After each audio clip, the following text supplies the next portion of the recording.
In our last video, we learned Belakor's grand plan, that he is going to destabilize the realms by tearing them apart by the Realm Gate network. This basically inspiration came to him after seeing the Seraphon destroy the Silver Tower of Eater of Tomes. And then to kind of tie up some loose ends and kind of have a bit of a mystery to his plan on the Forces of Order's part, he made a dark pact with Lady Olander, and I paused there because it's the precursor to some massive destruction that I want to get into. So I'm going to preface here, basically this video is going to be kind of taking different viewpoints of what Belakor is doing across the realms. He has a lot of things going on simultaneously, and so we're going to jump around quite a bit, but understand that this is all his plan coming together. All these little ends that seemed benign are just snapping shut, and you're realizing, oh crap, he has a trap set for everything. And that's why I wanted to wait to give it its own video, because otherwise it would just seem like I'm talking about random stuff all over the place. But we're going to begin this discussion here talking about the Genesis Gate. We learn that Gardas, Steel Soul, was sent back to Azir, as we knew when he died when the Genesis Gate was being defended, and the survivors of Lord Nihilet's forces, the reinforcements, had finally come, and at the end of that first video, we didn't know if he actually secured the gate. Like, is the door to Ghiran that leads to hell still wide open, or is it just in someone's safe hands? Well, we learned that the defense did in fact hold, and that's awesome because it still means, the Forces of Order have a way into the 8 points, and there's some measure of security there. However, we're focusing on Gardas, and he's really struggling to understand what happened with the Seraphon and why they left. I made a big deal and pointed that out, and y'all were very opinionated in the comments about, were the Seraphon traitors, and the general consensus was no, but doesn't mean they're not jerks, which is totally fair. I think that sums up most Games Workshop armies. But the truth is, Gardas is wrestling with this, and so he goes to a shrine to Dracothian in High Azir to pray to the giant god beast dragon for a little bit of understanding.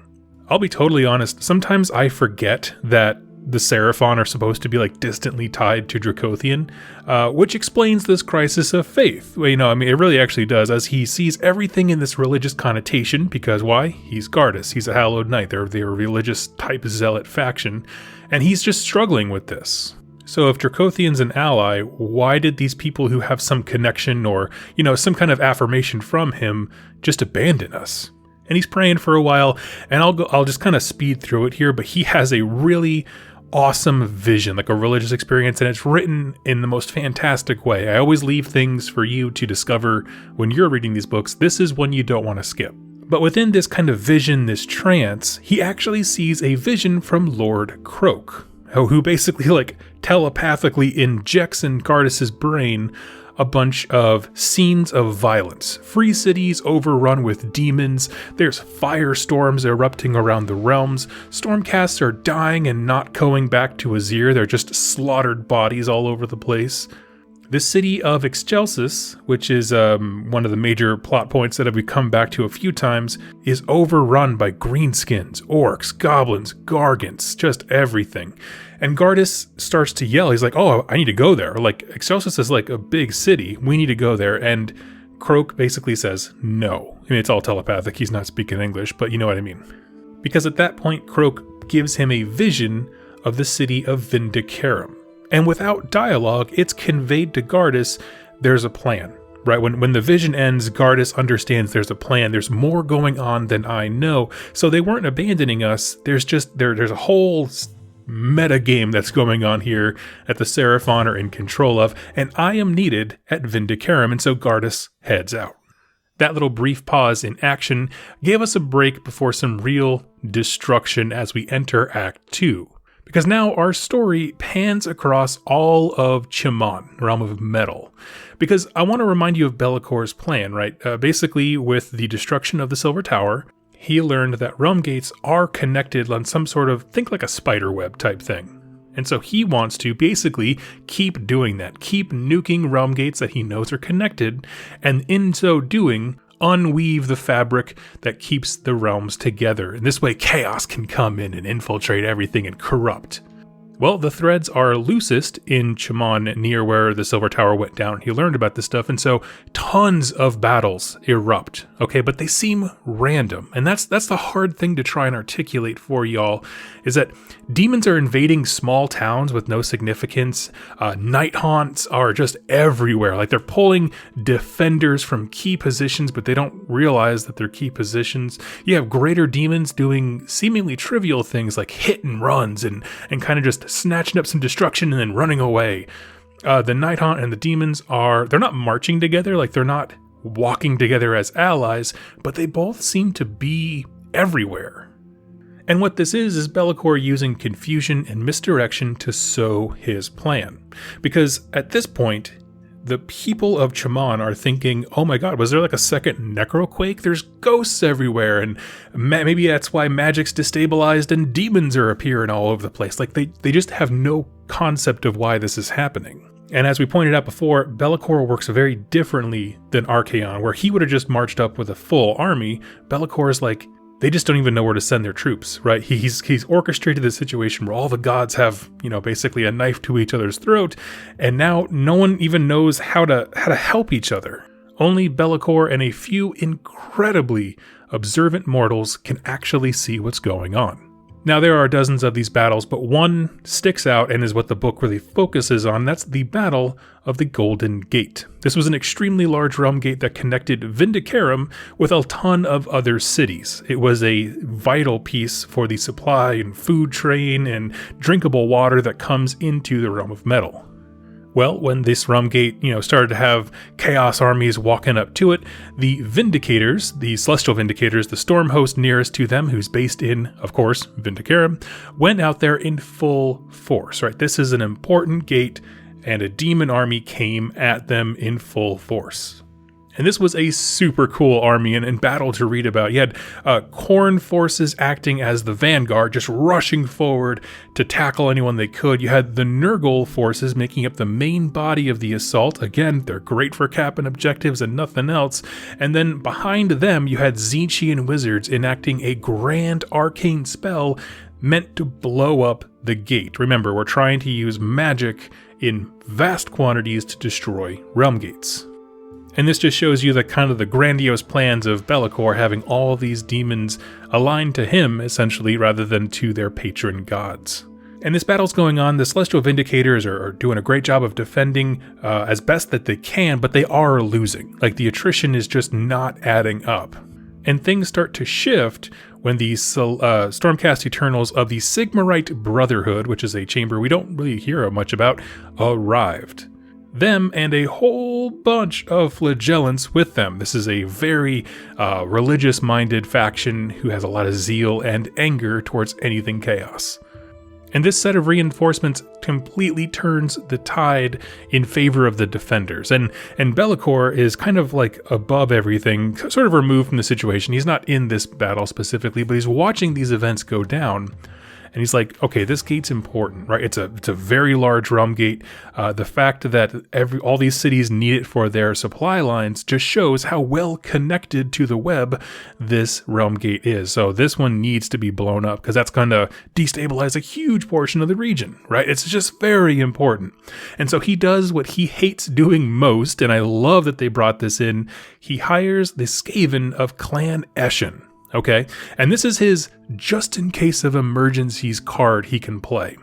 Essentially, there's a little blurb like 3 pages before this where he sets up these past events. He hires an assassin to sneak into another Silver Tower. The Gaunt Summoner who runs it is not named that I saw. And the idea was sneak into the Silver Tower, go down to the deepest pits and find that magical nexus that binds it or connects it to all the realm gates. We mentioned that with the first Silver Tower that blew up. It's connected, and that's why all this stuff started.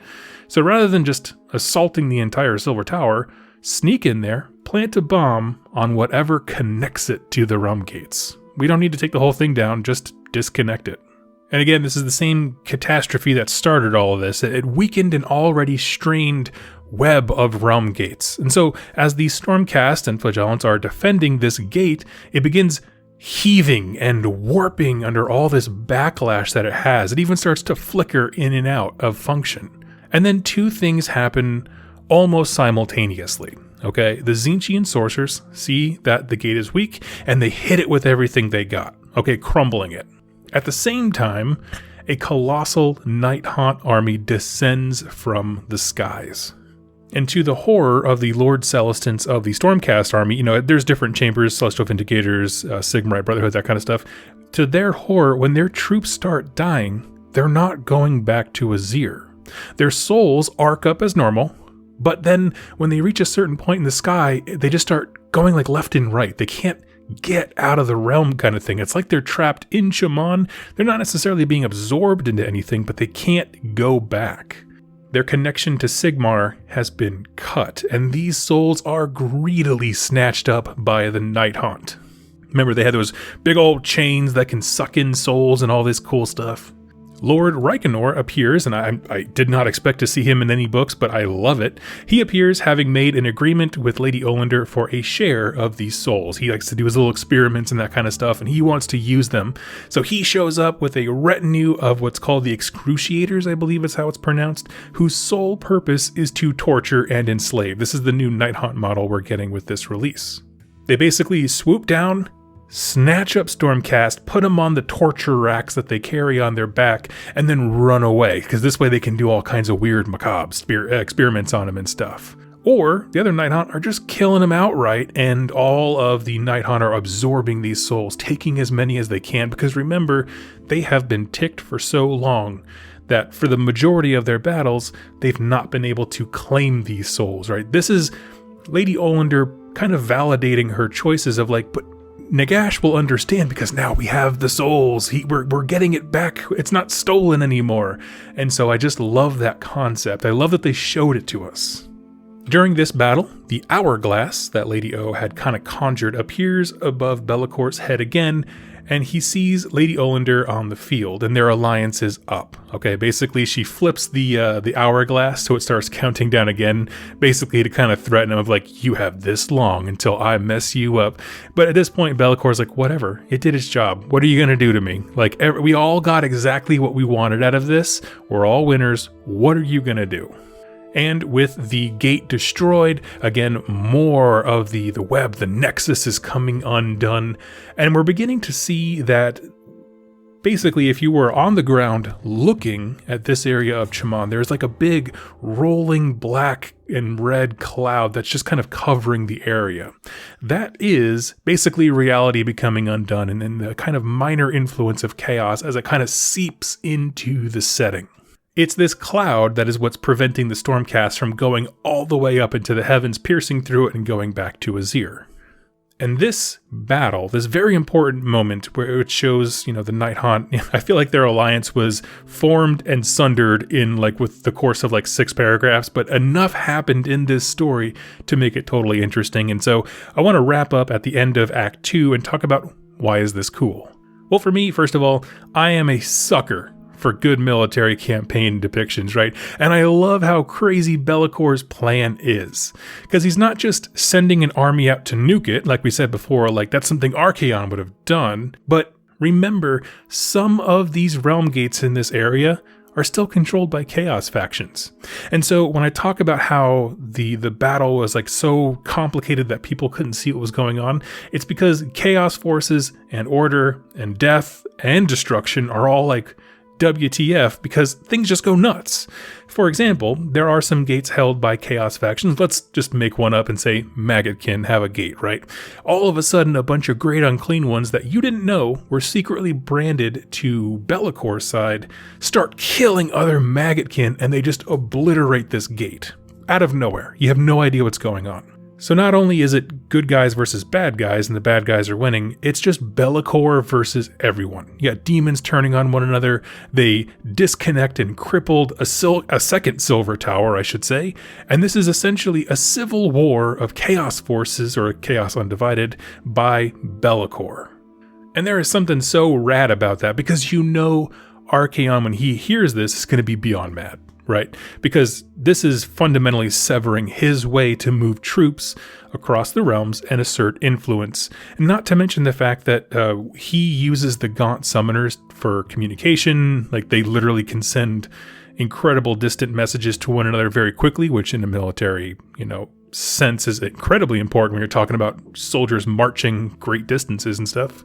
And not only that, but it's all happening at the same time where his plans, we assume, to use Varanite to get into Azir are falling apart. So not only are you taking away resources that I have, you're actively making it harder because now Eater of Tomes is dead. We got a second Silver Tower that's crippled, essentially. A bunch of the realm gates that we already controlled are destroyed, and maybe some important, assets that we could have gotten, realm gates that we could have conquered to kind of make up for the losses, you destroyed those too because you didn't care which faction controlled them. And so the magnitude and the number of battlefronts in this, crazy plan can't be overstated. And oftentimes, GW will pick one fight to be representative of a larger issue, and I think that's kind of what this is. So if you read the book Soul Wars by Josh Reynolds, always read that. Basically, it's the battle of a city called Glim's Forge, which I think was meant to be representative of battles happening all around the realms. That Night Haunter are rising, and they're just kind of smashing and stuff and all that kind of thing. Yes, the Stormcast Eternals here couldn't arc back. But the point is that this is happening over more and more of Chamon. And honestly, more of these threads keep getting pulled. And so this black cloud that I was talking about keeps spreading further and further. And so the end of Act 2 is kind of like if you're a Star Wars fan, the Empire Strikes Back moment, right? It ends on a sour note. The good guys, they're beleaguered, they're alive, but man, do they have a bloody nose. And Belakor's plan is going perfectly. And I could not be more excited. So friends, I would love to hear your thoughts. I love that the realm gates are back in focus because it's just such a unique narrative thing that no matter what they do with them, even if they just blow up all the realm gates and they're all gone, they're using them in a very interesting way to kind of push the story forward. And I like that quite a bit. Also, I'm making these videos and these notes as I read the book, so I can't tell where the story is going, but by golly, am I here for it. So I want to hear your thoughts. Do you like Belakor's plan?